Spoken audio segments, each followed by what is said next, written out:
Mainit guys. Hello po. Kauwi lang galing sa Pilipinas. Kita niya ang itim ko.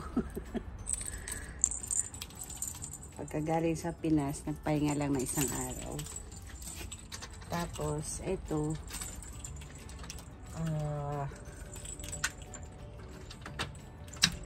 Nakausap ako ngayon appointment para mag-apply ng trabaho. Yan lang kami magkikita sa may City Hall. Pero magsasasakyan ako. Dahil na-miss ko ang aking si Buddy. Let's go! Sobrang init guys. Ang weather ngayon dito summer. Tapos 42 degrees. Dito na lang muna ako sa sasakyan habang hinihintay ko siya. Tatawag naman. Sobra talo ng init yung aircon natin. Sana matanggap sa trabaho para may income. Sa ngayon wala kasi income.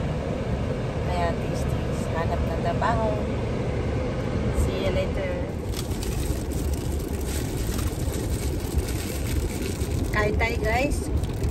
Natapos ko lang mag-report doon sa aking pinag-a-applyan. Bali sa Friday pupuntahan namin yung site kung saan yung company na pagtatrabahuhan. Sabi ay ano daw, yung bang sa plastic company, ewan ko kung ano yun, first time ko sa ganong trabaho. So ngayon, back to reality, dito na naman na tayo kakain sa sasakyan. Parang bahay ko na rin itong sasakyan. Pag inabot ng gutom, dito na rin kakain.